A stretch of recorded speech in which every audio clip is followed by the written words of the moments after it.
Bonjour à toutes et tous. Donc, je suis Samuel Morin, je suis le co-directeur du programme de recherche TRAX, donc sur transformer les modélisations du climat pour les services climatiques. Et aujourd'hui, on a un nouveau webinaire mensuel du programme pour lequel on a le plaisir d'accueillir Vivian Despoes, donc d'I4C, qui va nous parler de construire une politique d'adaptation, la question des moyens. Donc, l'idée, c'est dans ces webinaires d'élargir toujours plus la focale en fait, de nos questionnements sur la façon dont on peut produire une information climatique pertinente, la mettre à disposition et puis se préoccuper de savoir quel impact elle peut avoir pour les politiques publiques ou pour différents secteurs ou différents territoires ou différentes activités. Voilà, j'en dis pas beaucoup plus. Je vais passer la parole tout de suite à Vivian pour un exposé et puis on gardera un quart d'heure, 20 minutes de temps pour les questions à la fin en finissant à peu près à midi pile comme d'habitude pour rester dans la durée du webinaire telle qu'elle est annoncée. Voilà, Vivian, je te laisse partager ton écran et puis ensuite tu peux démarrer. Euh, bonjour à toutes et tous. Normalement, vous voyez bien ma présentation. Parfait. C'est tout bon. Et merci Samuel pour l'invitation à ce webinaire. Donc effectivement, je travaille à l'Institut de l'économie pour le climat. Alors pour nous resituer très rapidement, pour ceux qui ne nous connaîtraient pas, donc on n'est pas un centre de recherche au sens académique du terme. Notre mission première, c'est pas de faire avancer la science ou produire de la connaissance nouvelle, mais c'est de produire de l'expertise, produire des analyses qui vont nourrir les débats et notamment les politiques publiques. Donc, ce qu'on fait au quotidien s'apparente à des travaux de documentation, d'analyse, de traitement de données aussi, mais très orienté vers la décision publique sur un sujet en particulier qui est celui des composantes économiques et financières des politiques climatiques, des politiques d'atténuation et des politiques d'adaptation dont je vais vous parler aujourd'hui. Euh, et donc, sur l'adaptation, on produit un certain nombre de travaux qui portent notamment sur les besoins de moyens pour pouvoir s'adapter, l'intégration de l'adaptation dans un certain nombre de programmes de financement, le suivi des politiques budgétaires sur l'adaptation à différents niveaux, notamment des politiques nationales et des politiques territoriales, dont on va un petit peu reparler aujourd'hui. Tout ce qu'on produit est public et accessible sur notre site web. Donc, tout ce que je vais présenter là rapidement est aussi largement accessible. Le but de la présentation aujourd'hui, qui est peut-être un petit peu original, un peu différent de certains des webinaires Trax, du moins de ceux que j'ai pu suivre jusque-là, ça sera une présentation qui ne sera pas forcément présentation de nature scientifique. Je ne vais pas forcément présenter des recherches en particulier dans ce webinaire, mais plutôt donner un point de vue sur les dynamiques en cours en termes de politique de l'adaptation en France, des sujets dont on essaye d'être partie prenante, qui évoluent beaucoup en ce moment et dont les évolutions finalement vont pas mal interagir et j'imagine aussi avoir des conséquences sur à la fois le développement, mais aussi surtout l'utilisation des services climatiques et donc des sujets qui peuvent concerner tout le programme TRAX. Et puis également en profiter pour faire peut-être un petit témoignage ou un petit retour d'expérience sur l'utilisation qu'on a pu avoir dans nos propres travaux pour nourrir ces débats-là de certaines données climatiques qui ont été produites, mises à disposition par différents acteurs. Même, voilà, vous allez voir, c'est une utilisation très sommaire, assez simple finalement des données disponibles, mais qui montre déjà un petit peu comment la mise à disposition de ces données peut contribuer à un certain nombre de débats et de politiques publiques. Euh, alors, pour commencer, en rappelant rapidement un contexte que peut-être que vous avez en tête, euh, on ne part pas de zéro en termes de politique publique d'adaptation en France. Il existe des choses depuis assez longtemps, formellement depuis 2006 avec la toute première stratégie nationale d'adaptation. On a eu 2 plans nationaux d'adaptation jusque-là.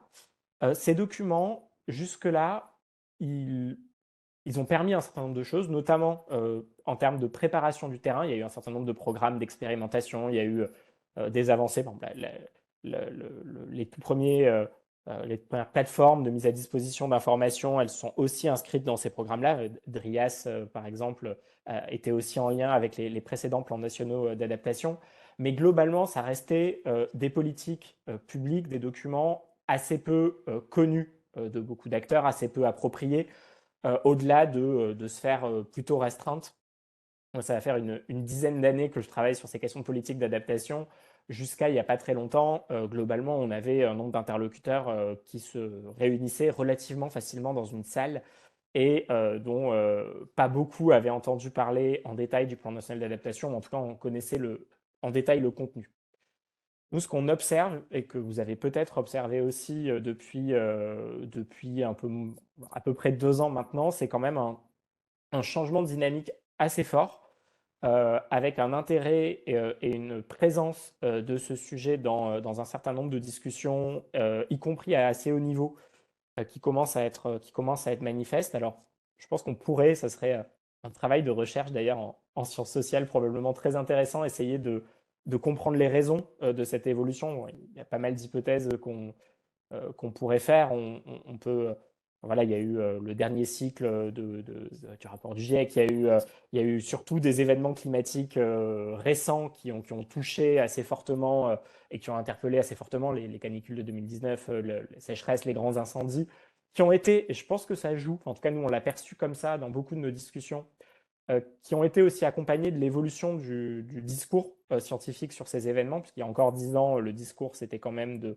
ne pas faire de lien immédiat entre un événement individuel et le changement climatique. Là, il y a quand même eu les progrès des sciences de l'attribution et l'évolution des discours scientifiques qui, à mon avis, a pas mal joué pour interpeller. Puis il y a eu aussi le fait que les acteurs aient quelque part en arrivent à cette question, après pas mal d'années du côté des entreprises, des collectivités, de l'État, à travailler sur les stratégies d'atténuation qui restent largement perfectibles, mais peut-être un petit peu plus de place aussi pour penser à l'autre jambe des politiques climatiques qui sont les stratégies d'adaptation. Et puis il y a aussi un gros travail de fait d'un certain nombre d'acteurs pour porter ces sujets à différents niveaux. Alors là, j'ai juste mis une illustration du côté des médias, mais vous l'avez peut-être remarqué aussi, il y a quand même eu un traitement de ces sujets qui a beaucoup, beaucoup évolué dans les médias. Et donc là, j'ai mis la série du Monde sur l'adaptation de l'été dernier, mais il y en a d'autres. Et donc, on se situe dans un moment qui est quand même avec une dynamique assez nouvelle, avec aussi des discours politiques à assez haut niveau qui, pour la première fois récemment, ont acté qu'un certain nombre de conditions, d'événements se situaient dans un contexte qui est radicalement nouveau et que donc ça allait devoir changer radicalement la manière dont étaient conçues, pensées, dimensionnées certaines politiques publiques. Les exemples que j'ai mis en illustration, c'est par exemple voilà, l'annonce du plan eau ou ce qu'il y a eu aussi sur les politiques de sécurité civile où on commence à voir ces discours émerger. L'autre élément de contexte, ça a été la proposition l'année dernière de définir la fameuse trajectoire de réchauffement de référence, donc non pas la TRAX, mais la TRAC, qui a été proposée par le ministre de l'Environnement en janvier 2023 et qui vient en fait d'assez loin dans les réflexions et dans les préparations et qui vient notamment des acteurs qui étaient les plus engagés sur l'adaptation au sein de l'administration et dans les organes de gouvernance autour, et donc notamment au sein de l'ex-Observatoire national des effets du réchauffement climatique, où dans l'animation des politiques d'adaptation et des démarches d'adaptation qu'ils pouvaient faire jusqu'à l'année dernière, globalement, il y a quand même quelque chose qui revenait beaucoup, qui ne peut que probablement embêter un peu les gens qui connaissent bien le sujet, mais qui quand même paraissait bloquant, c'est ce côté de, en fait, oui, s'adapter, mais on ne sait pas à quoi s'adapter. Et alors, on avait l'impression de dire, justement, c'est tout le sujet, c'est s'adapter à une variété de futurs possibles, et c'est faire avec cette décision en incertitude, c'est tout l'enjeu et toute la spécificité de la question, mais globalement, c'était quand même très compliqué de faire avancer le sujet, d'où la proposition qui a été de dire donnons-nous un cadre commun, donnons-nous une perspective commune qui va répondre à cette question de en fait à quoi on s'adapte. Alors je ne sais pas quelle a été votre réaction, si vous en avez eu une, quand cette proposition a été faite il y a un peu plus d'1 an, il y a eu pas mal de réactions d'abord plutôt négatives, avec notamment des critiques de confusion entre se doter d'une trajectoire de réchauffement de référence pour l'adaptation et abandonner ou pas des trajectoires d'atténuation. Mais au-delà de ces critiques-là, il y en a eu une autre qui, moi en tout cas, que j'ai partagée initialement, qui a été de dire, mais en fait, il y a un vrai risque de réduction, de dire si on s'adapte à un seul niveau de réchauffement, on élude tout l'éventail des possibles, toute la gamme des incertitudes, et le fait que, en fait, peut-être ça pourrait être plus, peut-être ça pourrait être moins. Euh, on s'est à I4C plutôt rangé derrière cette perspective de dire, en fait, c'est quand même intéressant, cette trajectoire de réchauffement de référence, parce que en fait, ce qui se passe tant qu'on n'en a pas, c'est pas qu'on prend bien en compte l'éventail des possibles, mais qu'en fait, on fait rien du tout. Et donc, poser ce cadre, c'est se donner l'opportunité d'avancer d'un cran et peut-être plus que de fermer des questions, d'en ouvrir et de poser un peu mieux les questions d'adaptation que ce qu'elles l'étaient jusque-là. Et alors là, juste pour l'illustration, j'ai mis 2 vidéos de 2 conférences de présentation au niveau plutôt officiel, institutionnel de cette trajectoire de réchauffement de référence, celle de janvier 2023 et celle de décembre dernier à l'occasion d'une journée qui avait été organisée par Météo France et Le Monde.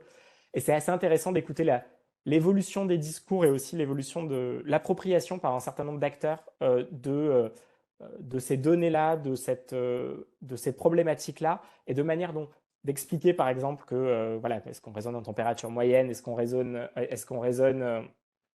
que ça veut dire plus 2, plus 3, plus 4 degrés à l'échelle française. Enfin, c'est juste une parenthèse, mais c'est intéressant de comparer ces discours-là, on pourra en reparler.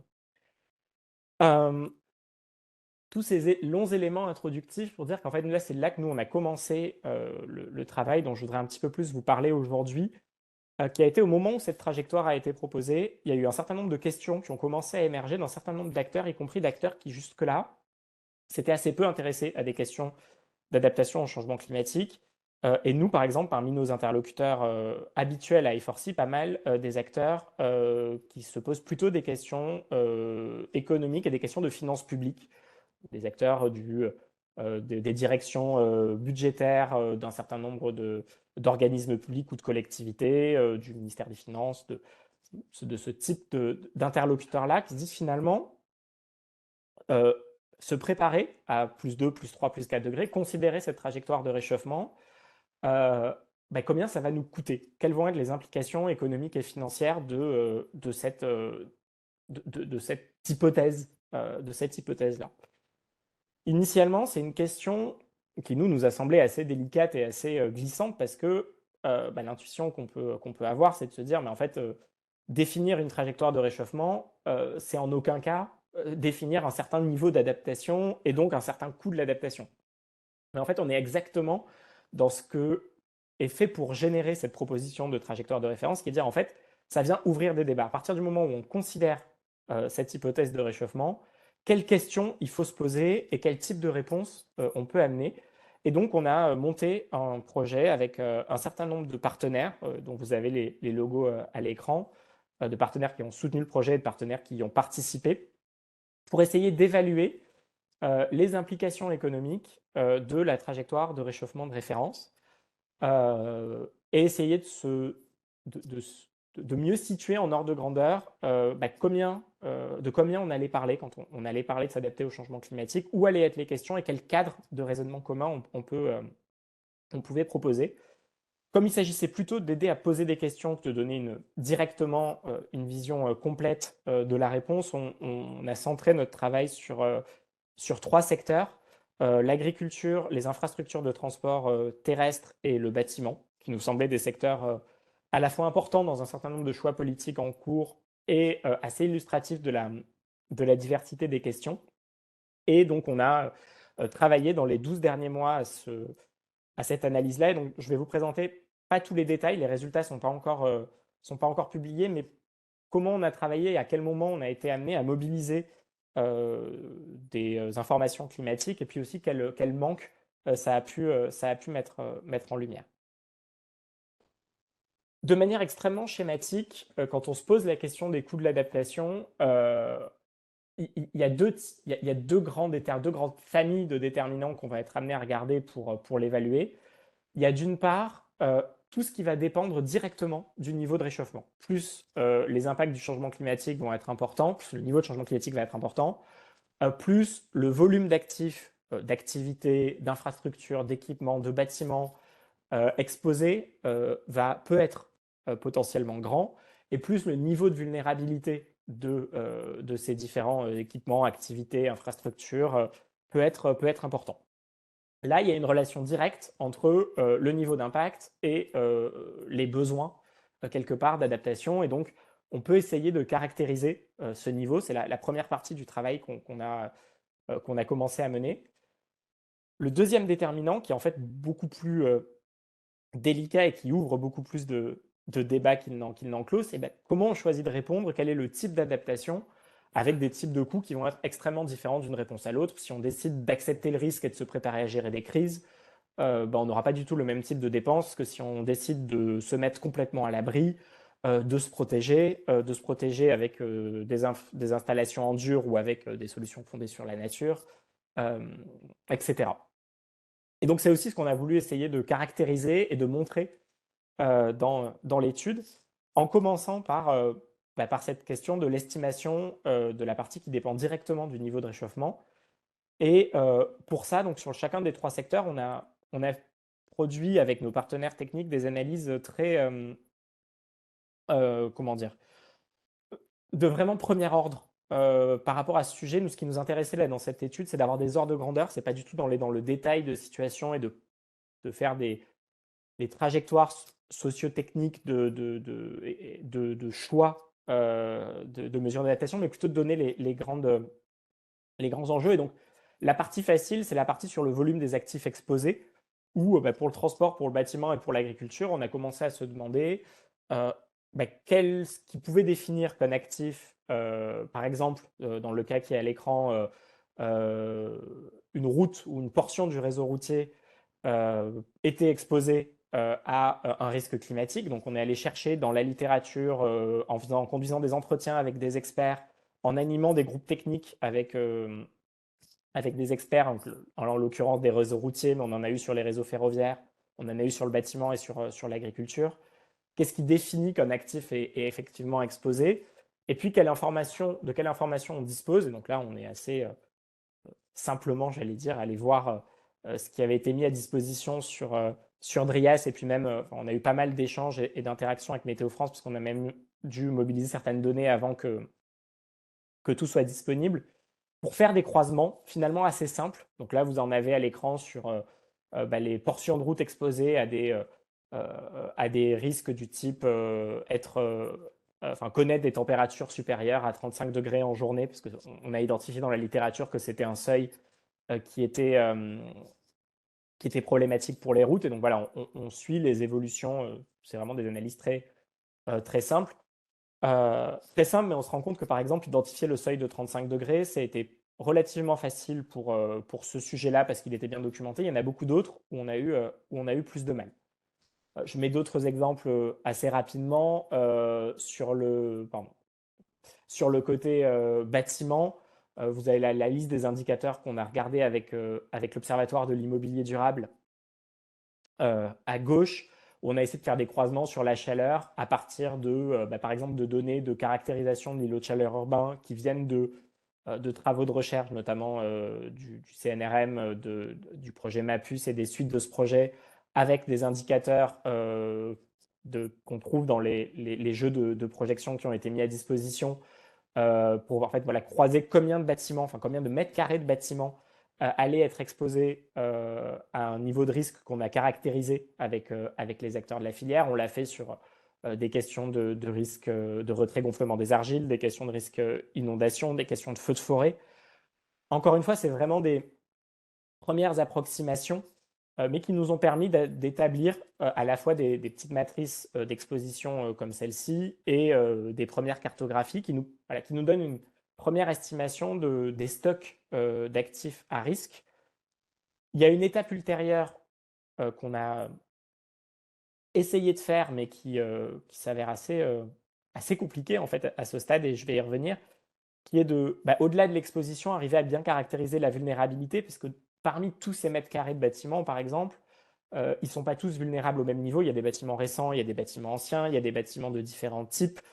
Et donc, on a commencé à travailler, notamment avec l'OID pour le cas du bâtiment, sur des typologies de bâtiments qui provenaient aussi de précédents travaux de recherche pour essayer de croiser finalement combien de bâtiments de quel type étaient concernés, à quel point ça pouvait nous permettre de dire des choses, des niveaux de vulnérabilité de ces bâtiments-là.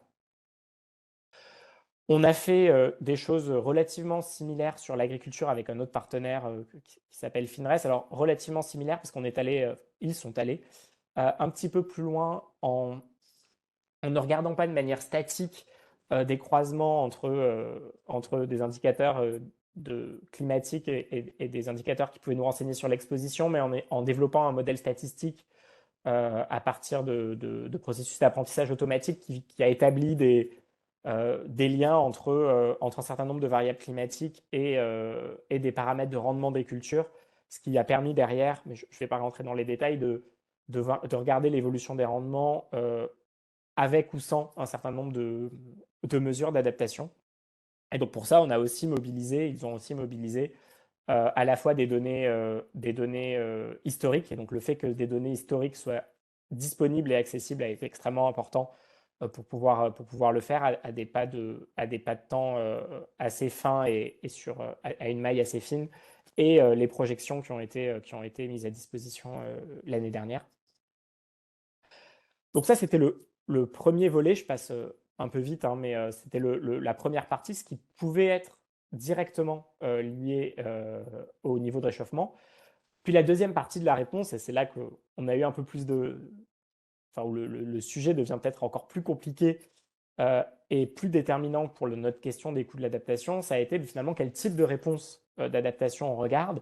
Et là, on voit, et ça a été tout l'objet de notre étude de le caractériser, qu'en fait, on se retrouve avec une étendue de réponses possibles qui vont de réponses extrêmement réactives, de type si des réseaux de transport sont impactés, on répare au fur et à mesure qu'ils sont impactés, à des réponses extrêmement proactives du type on déclenche des programmes de travaux pour rendre plus robustes les réseaux avec des intermédiaires de type on a des mesures plus organisationnelles qui vont permettre de se préparer à faire de la maintenance prédictive, par exemple, sur les réseaux.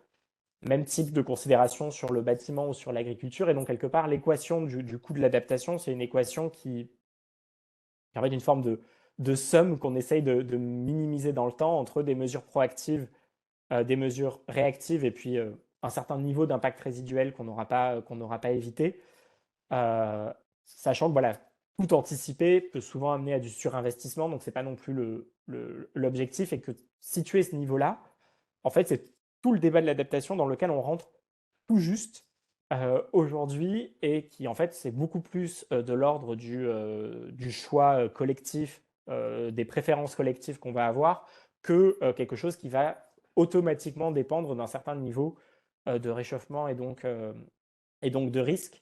Et donc pour nous, c'est le cœur de ce qu'on essaye de caractériser, de montrer un petit peu l'étendue des possibles et des coûts possibles et de la manière dont se distribuent ces coûts en fonction du type de réponse qu'on va apporter. Je suis passé très vite sur les détails de cette étude-là. On peut en reparler si vous avez des questions à la fin. Mais globalement, ce qui m'intéressait aujourd'hui, c'est de pouvoir montrer comment on avait pu mobiliser un certain nombre d'informations disponibles, les questions qu'on s'était posées. La première chose qu'on voit, c'est qu'en fait, on part quand même d'assez loin sur ces sujets, avec tous les acteurs dont on a pu discuter. Et là, comme je vous montrais, en fait, c'est des utilisations très simples d'indicateurs très très simples. Mais en fait, dans beaucoup de secteurs, il y a forcément quelques exceptions. On en est vraiment à ce niveau-là, à s'approprier ce niveau d'information-là et ce niveau de questions-là. On n'en est pas encore à se poser des questions extrêmement spécifiques, extrêmement précises de compréhension de certaines chaînes d'impact ou de certains risques. Mais en même temps, ça avance, et ça avance assez vite, parce que finalement, ce niveau-là, il se passe à partir du moment où la question est posée, et le fait d'introduire cette trajectoire de réchauffement de référence, ça fait que la question, elle est posée par de plus en plus d'acteurs, fait qu'on avance assez vite. Le deuxième point, c'est que on peut avancer parce qu'il y a un certain nombre d'informations qui sont disponibles depuis assez longtemps. Alors, travailler en niveau de réchauffement, ça a occasionné, dans beaucoup de nos discussions, et c'est peut-être un petit retour d'expérience aussi, ça a demandé une certaine gymnastique intellectuelle parce que c'est pas l'habitude qu'avaient beaucoup de gens, notamment les gens qui avaient déjà fait des études de vulnérabilité ou ce genre de choses. Donc, on s'est rendu compte qu'il y avait quand même un vrai travail d'explicitation, de formulation, de vérification, qu'on parlait bien de la même chose à chaque étape parce qu'on se mélange assez vite les choses en pratique, même si rigoureusement, quand on lit en détail, tout est disponible pour faire les choses de manière rigoureuse. En pratique, dans les discussions, il y a quand même pas mal de confusion qui peut être générée. Ensuite, qu'en fait, le plus difficile, souvent, en tout cas au stade où on en est, c'est pas d'aller chercher, c'est pas d'avoir accès à au bon indicateur climatique, aux bonnes projections climatiques, c'est vraiment de bien comprendre ce qui va faire la vulnérabilité, ce qui va être important à regarder. Où sont les seuils importants pour chaque système? Euh, Quelles sont les caractéristiques qu'il faut vraiment aller chercher? Je prenais l'exemple tout à l'heure c'est au-delà de 35 degrés que certaines routes commencent à avoir des problèmes, et donc c'est ça qu'on doit aller chercher comme information dans la littérature et dans les projections. Sur la route, on l'a trouvé relativement facilement parce qu'il y avait des choses documentées, parce que les gestionnaires routiers sur les chaussées routières l'avaient bien identifié. Il y a eu beaucoup de sujets où en fait c'était beaucoup plus compliqué. On a trouvé assez peu de choses dans la littérature, et les discussions avec des experts sectoriels sur chacune des composantes du système ferroviaire, sur chacune des composantes des systèmes de transport, sur les bâtiments eux-mêmes, sur les cultures, faisaient qu'en fait bien définir quels étaient les bons indicateurs de vulnérabilité, quels étaient les seuils à surveiller, qu'est-ce qui pouvait être problématique. C'était le gros du travail qu'il y avait encore à mener et à faire s'expliciter. C'est pas comme ça que pour l'instant les gens se sont posés les questions et commencent à se les poser souvent comme ça. L'autre grand manque, donc là il y a un manque, comme je disais, du côté de la compréhension des vulnérabilités, et c'est un manque qui concerne d'abord la compréhension de chacun des systèmes qu'il s'agit d'adapter. L'autre grand manque qu'on a identifié à ce stade, c'est celui de retour d'expérience sur l'efficacité des mesures d'adaptation. On a des panels, on a des listes d'actions qui vont contribuer à l'adaptation. À quel point ça fait une différence qu'on est capable de quantifier, de mettre ou de ne pas mettre en œuvre telle ou telle option, que ce soit telle ou telle option technique sur un bâtiment, une occultation, une ventilation passive, ou des choses beaucoup plus élaborées du type, revégétaliser un espace ou changer la configuration d'un réseau. À quel point ça, on est capable de quantifier la diminution du niveau de risque de mettre en œuvre l'option d'adaptation en contexte.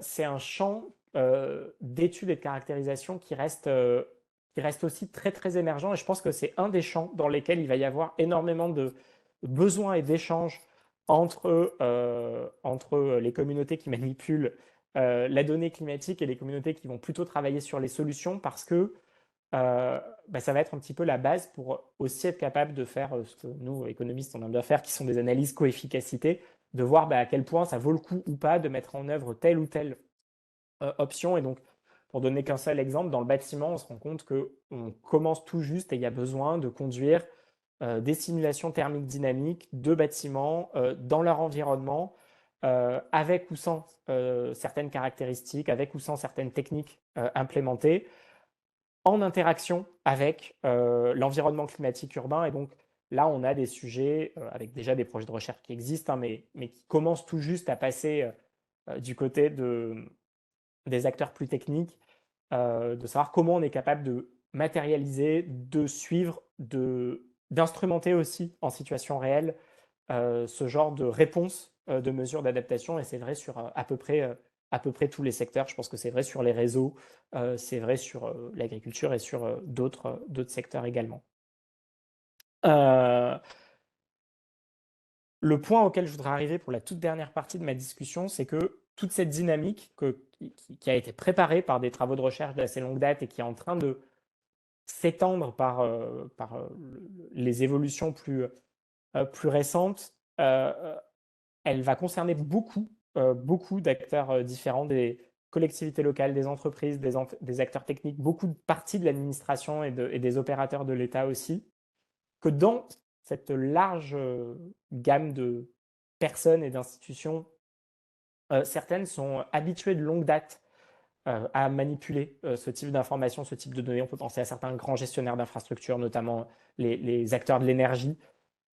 D'autres les découvrent vraiment totalement, n'ont pas les réflexes, n'ont pas les outils, n'ont pas les habitudes, n'ont pas les compétences en interne. Et donc, il va y avoir un énorme enjeu d'accompagnement et de structuration de ces choses-là, aussi du côté utilisateur, pour le dire dans les termes des services climatiques.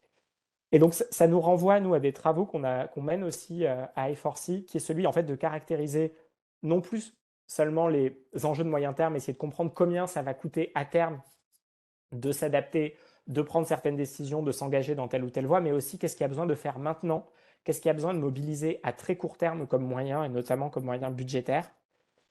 On avait commencé des travaux en ce sens-là en 2020-2022. On avait abouti en 2022 à une publication très, comment dire, très immédiate et très opérationnelle de qu'est-ce qui peut être fait là, maintenant, en juin 2022, à l'époque, à partir de là où on est, dans chacun des secteurs, pour avancer d'un cran sur l'adaptation, et qu'est-ce qu'il y a besoin pour avancer d'une étape. C'est un travail qu'on nous on va mettre à jour parce qu'au fur et à mesure qu'on avance d'un pas, le pas d'après se dégage. Et on voyait qu'en fait, au niveau où on en était, les premières étapes, ben, en fait, c'était des relativement petits moyens, puisque c'est souvent des petites choses qui sont là où aujourd'hui il y a des goulets d'étranglement. Et donc, bon, on avait abouti à 18 mesures très concrètes qui additionnées aboutissaient à 2,3 milliards d'euros par an, qui était une somme qui pouvait paraître pas énorme, mais c'est vraiment parce que c'était la première marche, c'était pas pour tout déployer. Et dans ces mesures-là, il y avait des choses de nature assez différentes, mais il y avait notamment ce qui va concerner les moyens humains, l'accompagnement et l'ingénierie. Et je voudrais y insister en, en fin de présentation parce que c'est quelque chose qui nous paraît aujourd'hui euh, encore plus vrai qu'il y a 2 ans, justement du fait de l'évolution de la dynamique que je présentais et du nouveau plan national d'adaptation qui arrive et de la proposition de la trajectoire de réchauffement de référence, parce que la conséquence de ça, c'est que énormément d'acteurs vont devoir se poser pour eux, réglementairement, parce qu'ils vont y être incités politiquement, la question de bah, ça veut dire quoi pour moi, pour mon activité, pour mon territoire, un niveau de réchauffement qui va être de 2 degrés dans les prochaines décennies, possiblement de 4 degrés, voire plus, et on pourra en discuter aussi de ces 4 degrés comme hypothèse centrale à la fin du siècle. Et une illustration de ça est sur un discours qui a été adressé il y a une dizaine de jours par Bruno Le Maire, ministre de l'économie, aux acteurs économiques et au monde de l'entreprise sur l'adaptation du monde de l'entreprise. Je ne sais pas si vous l'avez vu, il est très intéressant à lire. Discours dans lequel il disait, entre autres choses, pourrait discuter, il disait 2 choses. Il disait d'une part que allait être de la responsabilité d'un certain nombre de gestionnaires d'entreprises publiques de rendre des comptes sur leur appréhension du risque climatique et sur leur stratégie d'adaptation. Et ça, c'est extrêmement nouveau, que ce soit dans le mandat de dirigeants, par exemple du dirigeant de Jean-Pierre Farandou à la SNCF. Et il disait aussi que c'était une mauvaise dépense d'argent public que de subventionner aujourd'hui un certain nombre de programmes d'investissement si ces programmes n'étaient pas, par conception, adaptés au contexte de changement climatique. Et ça, c'est un point qu'on avait mis en avant à I4C il y a déjà 2 ans, où on avait passé au crible une cinquantaine, enfin, une grande diversité de programmes d'investissement public, programmes d'investissement dans la politique de la ville, dans la rénovation des infrastructures de réseau, dans la rénovation des logements. Et on avait regardé, on disait c'est que des décisions qui engagent sur le long terme, dans lesquelles on ancre techniquement dans des infrastructures, dans des équipements, dans des cahiers des charges, des caractéristiques qui vont être celles que ces infrastructures, ces équipements vont connaître dans les prochaines décennies et donc dans un monde dont le climat sera différent, est-ce qu'on prend en compte les projections climatiques pour s'assurer que c'est compatible et que c'est adapté? Et notre réponse avait été de dire qu'en fait, dans la plupart des cas, la question n'était pas posée. Alors ça ne veut pas dire que par chance, de temps en temps, on ne le faisait pas, mais en tout cas, ce n'était pas du tout systématique et on avait identifié pour 50 milliards d'euros d'investissement public pour laquelle la question n'était pas posée. Et ce qu'on voit de la dynamique récente, c'est qu'a priori, cette question, elle va commencer à être posée beaucoup plus systématiquement. Et donc ça veut dire très concrètement que quelqu'un qui demain va postuler pour avoir accès à des financements publics, que ce soit une filière économique, que ce soit une collectivité qui veut rénover ses bâtiments publics, a priori, si ce qu'a dit le ministre est bien déployé et bien mis en œuvre, va devoir se poser des questions d'adaptation, va devoir interroger ses vulnérabilités, va devoir regarder les projections climatiques. Et donc, beaucoup plus de gens qui vont avoir à se plonger, là-dedans. Et nous, il nous semble que ça va générer un énorme appel d'air pour être accompagné. Parce que comme je le disais, le constat, c'est que beaucoup de tous ces acteurs qui vont être interpellés vont découvrir les sujets, vont pas avoir les moyens, l'expertise de se les approprier immédiatement. Il va y avoir un moment de montée en compétences. Et donc, on a essayé de travailler aussi là-dessus pour caractériser ce besoin-là. Et c'est des sujets sur lesquels j'avais aussi pas mal interagi. On avait aussi pas mal interagi avec le monde du service climatique et les producteurs de services climatiques pour voir finalement quels étaient les besoins aussi de ce côté-là. Et on a fait donc une sorte d'étude des besoins en interrogeant pas mal des gens qui vont être concernés. Et ce qui est ressorti, c'est que il y a déjà un certain nombre de travaux, et Trax en est une illustration de ce qui va être développé et ce qui est développé du côté de l'offre de services climatiques. De ces travaux-là, ils prennent en compte la dimension de demande et l'interaction, la co-construction des services avec les utilisateurs. Mais il y a aussi un besoin qui est un besoin vraiment très important et qui va être critique à court terme, qui est le besoin de structuration d'accompagnement du côté des utilisateurs. De finalement comment on se pose ces questions-là, par où on rentre, comment on mobilise les outils, à quel moment on interagit avec les gens qui peuvent avoir la connaissance, quelles sont les bonnes méthodologies. L'offre privée se développe aussi d'accompagnement assez largement. Comment finalement on est sûr qu'on pose les bonnes questions, qu'on s'engage dans des analyses qui vont correspondre à son niveau de besoin, si on est une petite collectivité, si on est une grande, si on est une PME, si on est un gestionnaire d'infrastructures critiques. Et donc on a identifié, on a cartographié un certain nombre de besoins, y compris de besoins de mutualisation des expressions de besoins de services et de données climatiques, parce que certains acteurs ont la capacité de dialoguer en direct avec les producteurs de services, d'autres sont beaucoup trop petits, ont pas le temps, pas la place pour s'engager dans ce genre de démarche-là, mais ils vont avoir des besoins qui vont probablement être similaires à beaucoup d'autres. Donc comment tout ça peut être mutualisé?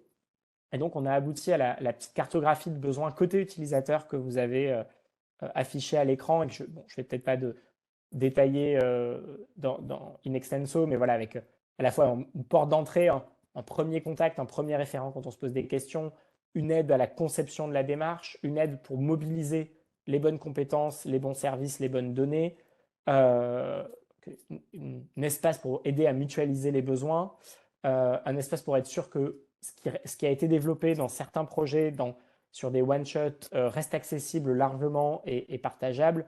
Et puis, un besoin, comme je l'évoquais, de structuration et de garantie, quelque part, de qualité, de bon niveau de service de l'offre privée. Donc tout ça, on l'a un petit peu packagé dans une proposition qu'on a mis dans le débat et qui fait partie des discussions aujourd'hui, qu'on a appelé pour un service public de l'adaptation. Et donc il y a une publication là-dessus que je vous invite à aller voir si ça vous intéresse.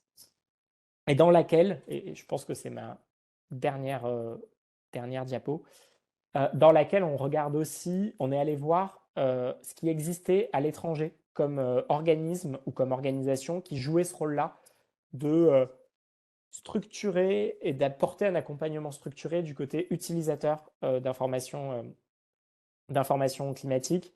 Et on a retenu, on a balayé pas mal d'exemples, on a fait pas mal d'entretiens avec différents services, y compris des structures de services climatiques ailleurs. On en a retenu 3 qui nous paraissaient intéressantes, justement sur ce volet accompagnement des utilisateurs.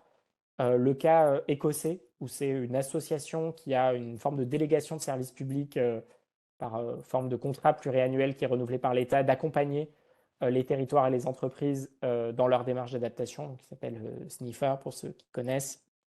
Le cas québécois, qui est peut-être celui qu'on connaît le mieux collectivement, dans lequel, autour de la structure Ouranos que vous connaissez, il y a à l'intérieur, il y a une équipe spécifique, qui est l'équipe Sciences de l'adaptation, qui fait ce travail d'accompagnement, de point d'entrée, de structuration et de médiation de la discussion avec le monde scientifique. Et puis il y a un cas qui a existé, qui existe plus sous cette forme, qui était le cas de UKSIP au Royaume-Uni, enfin en Grande-Bretagne, qui a aussi eu une partie d'accompagnement de ces services. Et en fait, ce qu'on voit, c'est qu'à chaque fois, quand ça marche, quand ça prend, en fait, c'est qu'il y a des moyens, notamment des moyens humains, qui se comptent. Enfin voilà, UKSIP, c'était plusieurs dizaines de personnes à l'échelle du Royaume-Uni qui font ce travail de coordination, d'animation avec les utilisateurs et qui font qu'on arrive à se poser ces questions,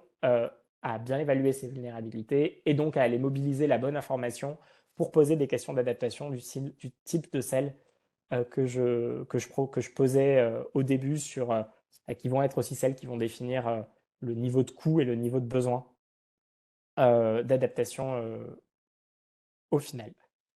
Voilà, bon, je conclus tout simplement dans qu'on voit que quelque part sur tout le spectre, enfin, sur tout le continuum qui va de la production d'informations sur les impacts du changement climatique à la décision d'adaptation, il y a vraiment toute une série d'étapes qui demandent du travail, qui demandent de l'animation. Ça se fait pas tout seul. On n'est pas juste dans des exercices où il faut convaincre et donner à voir. Il y a vraiment un travail d'intéressement à mener et qui est en train de se construire et voilà, auquel nous on contribue sur le volet économique et moyens financiers, mais il y a aussi pas mal d'autres volets.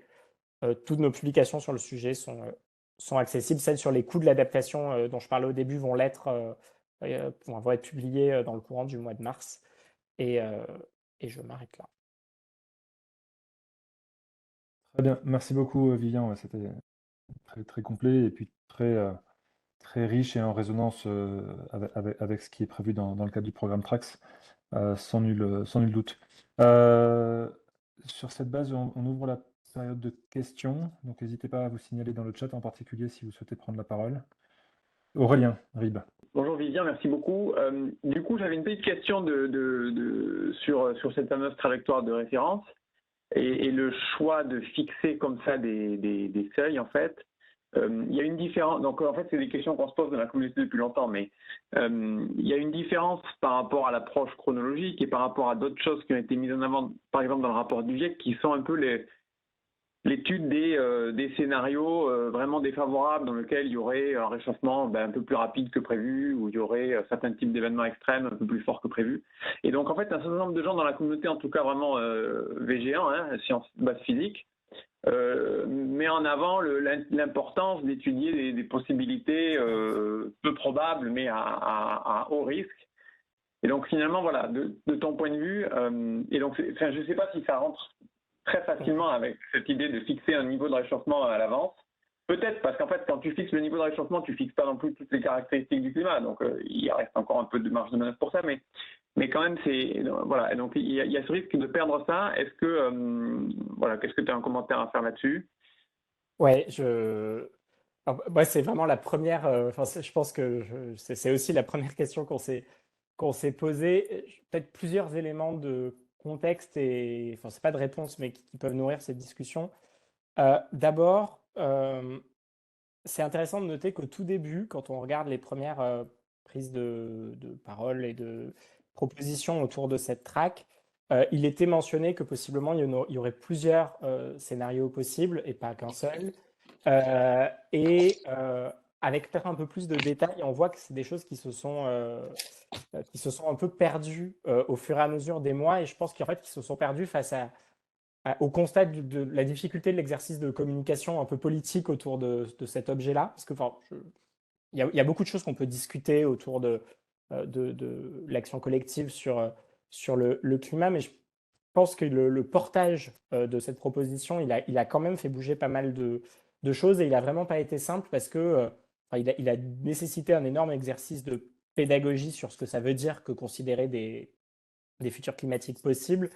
Et donc, il y a aussi une simplification autour du discours pour dire, en fait, si on ne propose pas quelque chose qui est hyper immédiat et simple, juste on s'arrête et on fait rien. Donc, ça, c'est le premier élément.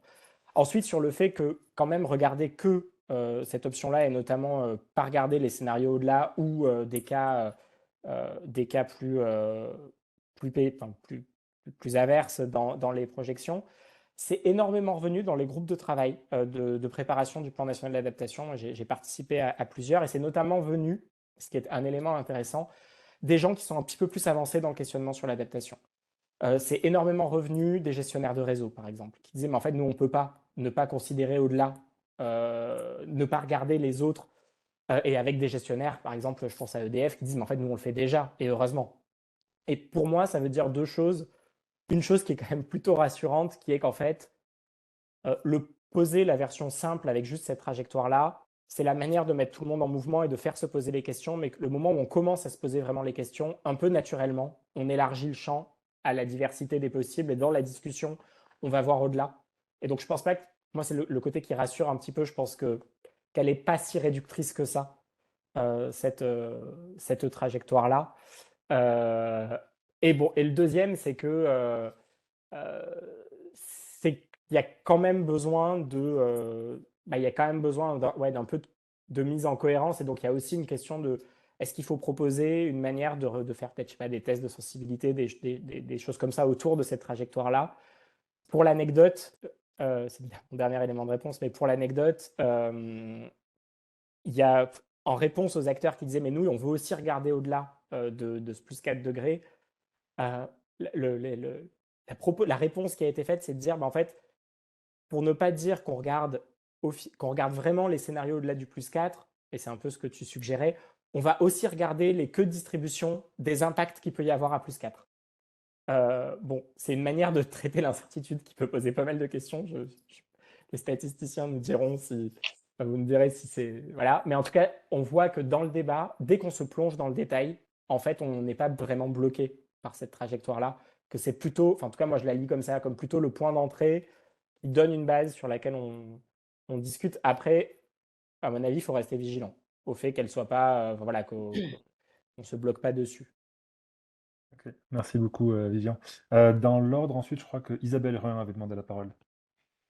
Bonjour, merci Lilian pour cette présentation super intéressante. Moi j'avais une question par rapport au rôle des scientifiques.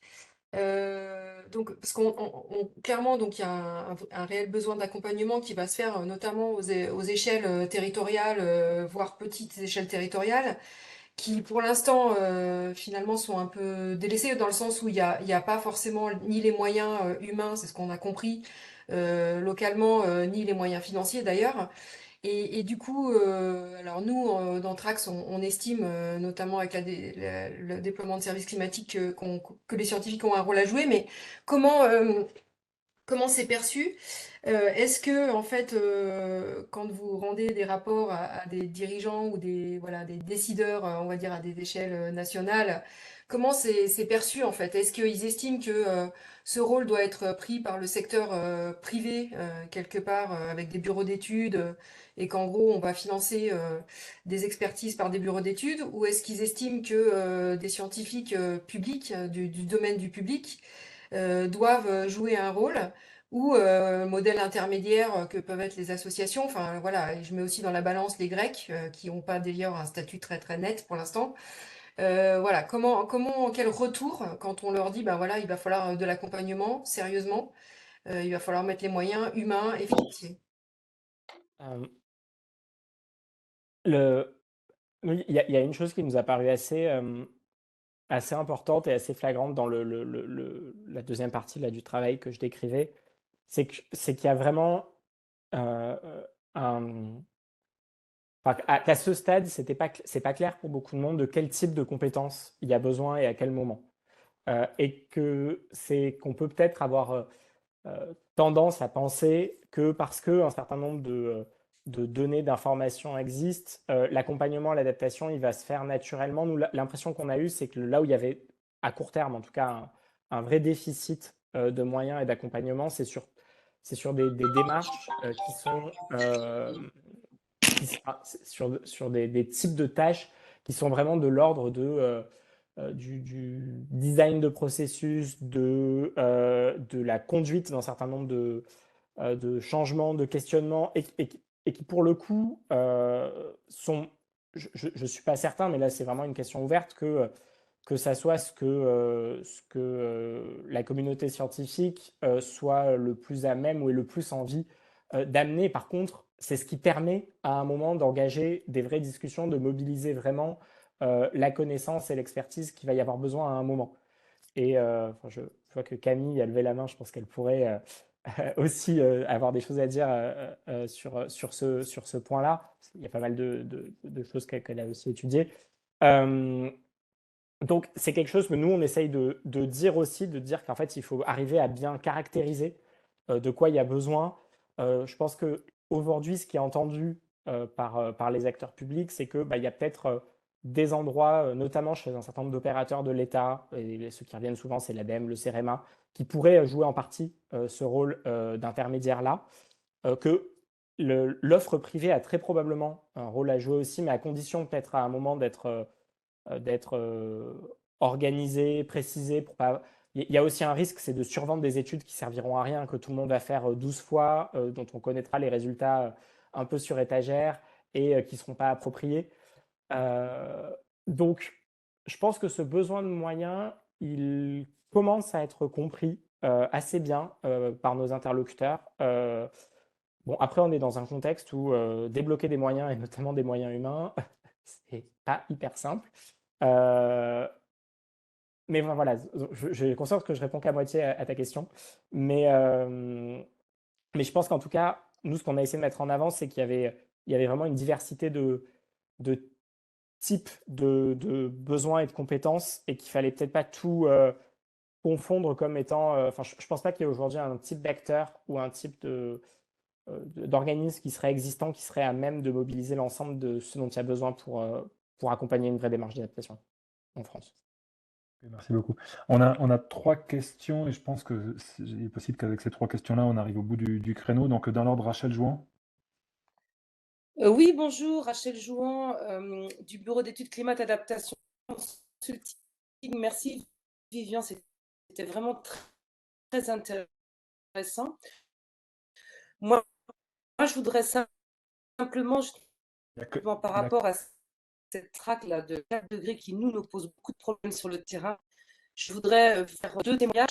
Vous m'entendez? Vraiment pour alimenter le débat. Tout d'abord, on a fait sur la planification par scénario pour identifier des entreprises qui travaillaient là-dessus et dans le cadre de la transition bas carbone.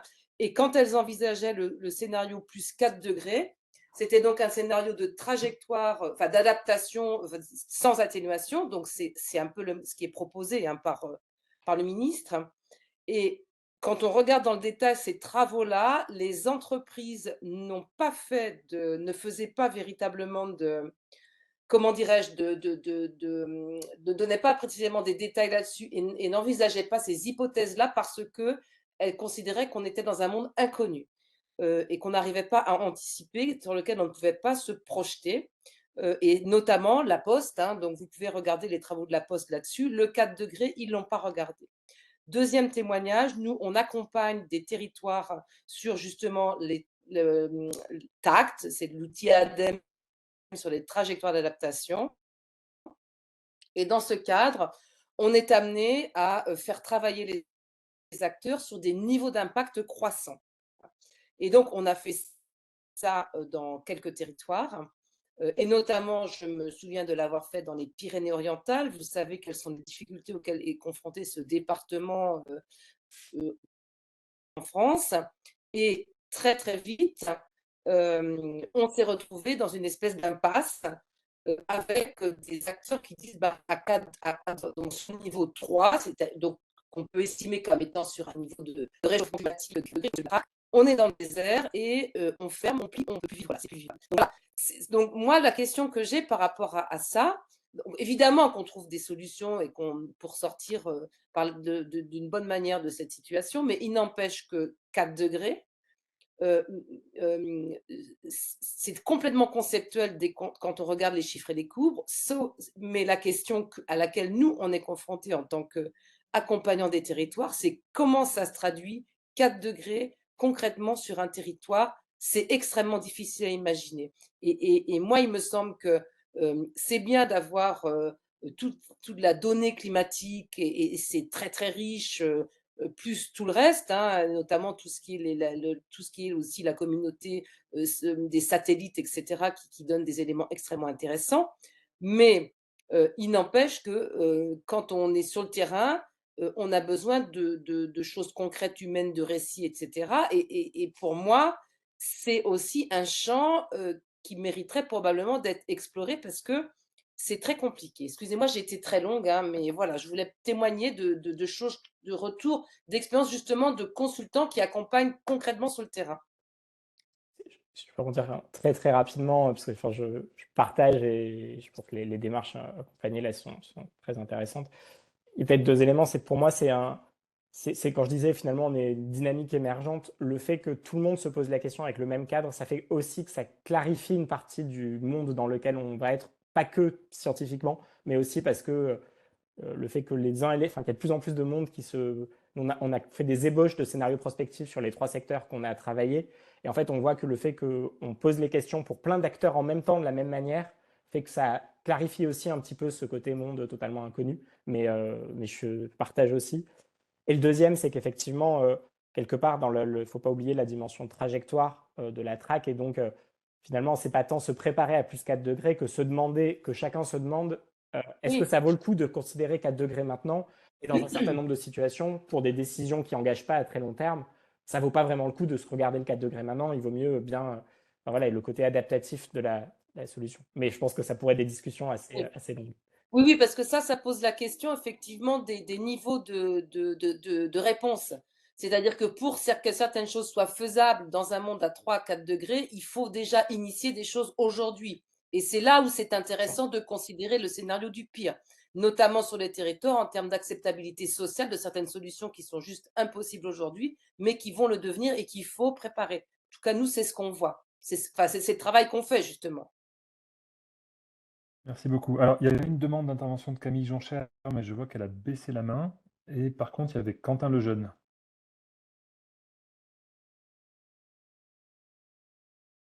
Pour l'instant, on n'entend pas. Est-ce que vous m'entendez maintenant? Là, c'est bon, j'ai ouvert le son. Oui, ok. Bonjour à tous. Merci Vivian pour ta présentation que je trouvais extrêmement intéressante.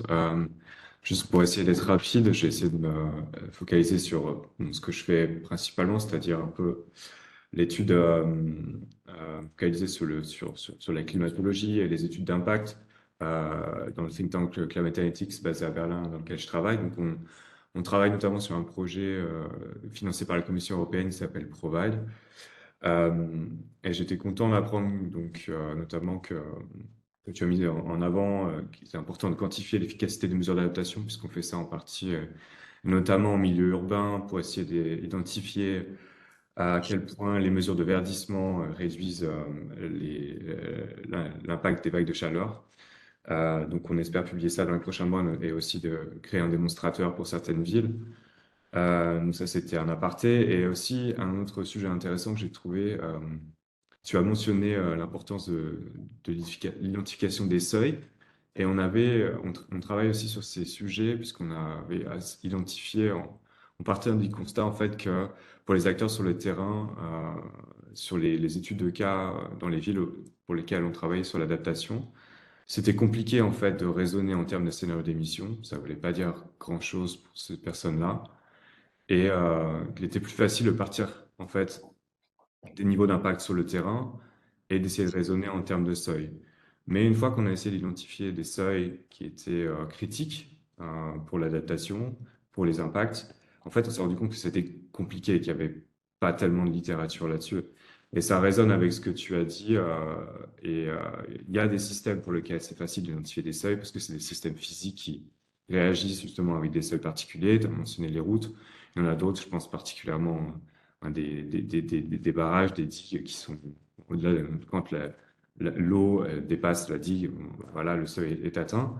Mais pour d'autres, c'est compliqué parce qu'il y a des questions aussi voilà, de perception des dimensions socio-économiques qui sont importantes.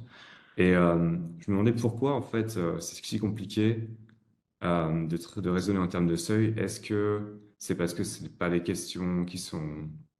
Est-ce que on n'a pas la connaissance technique pour l'identification de ces seuils, ou est-ce que c'est parce que c'est pas vraiment la bonne manière de raisonner?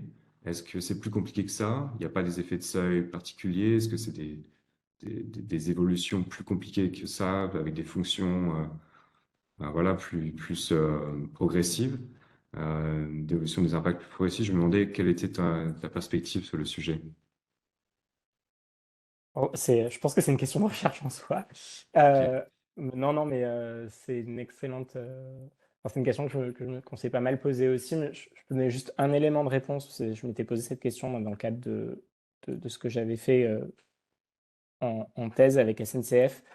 Et un des éléments de réponse, en fait, je pense que ça venait du fait que c'est surtout que ces éléments n'ont jamais été objectivés et quantifiés parce qu'en fait, il y avait pas de raison jusqu'à très récemment de suivre et de qualifier les interactions entre le système, donc dans ce cas-là, c'était le système ferroviaire, enfin l'infrastructure technique ferroviaire et son fonctionnement, et les conditions climatiques, parce que c'est des choses qui pouvaient être traitées en conception une bonne fois pour toutes, et qu'au quotidien, en fait, c'était pas suivi.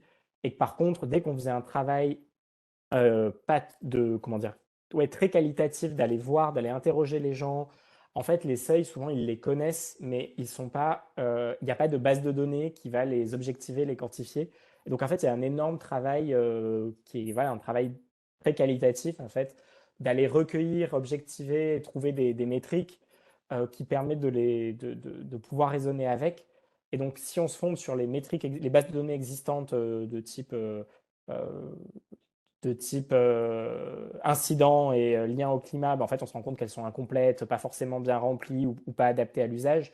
Par contre, si on fait une série d'entretiens avec tous les spécialistes locaux et qu'on leur demande de raconter des expériences, de se situer et tout, en fait, souvent, ils les qualifient, alors peut-être pas au millimètre, mais ils ont une bonne connaissance empirique de ces choses-là. Donc, pour moi, il y a un enjeu du fait qu'on en avait, jusqu'à maintenant, on n'a pas eu besoin de l'objectiver et de le documenter. Là, on commence à avoir besoin de le faire, mais c'est un gros travail. En tout cas, sur ce secteur, je n'étendrai pas à tous trop rapidement. Mais c'est un sujet de discussion hyper intéressant.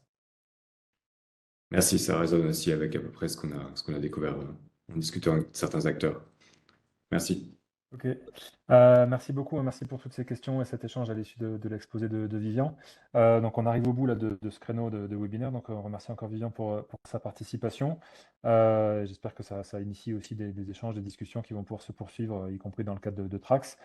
Quelques informations concernant Trax pour finir. Donc l'AG a eu lieu mi-janvier. On est en train de préparer les appels à projets dans le cadre de Trax, parce que Trax s'appuie sur un certain nombre de projets ciblés qui sont quasiment tous concrétisés, contractualisés, démarrés. Il y a le lancement du projet ciblé sur les extrêmes qui a eu lieu il y a quelques jours, le lancement de projets ciblés sur la question des incertitudes, la question de la modélisation physique qui a lieu début avril, les projets ciblés sur l'écoute des besoins, donc le projet ciblé numéro 1 qui s'appelle Dialogue, et le projet ciblé sur la mise en place de démonstrateurs de services climatiques, donc le projet ciblé Démo Climat, dont le lancement aura lieu mi-mai. Donc voilà, restez en contact avec Trax par notamment la newsletter et la page LinkedIn pour avoir un peu les infos là-dessus.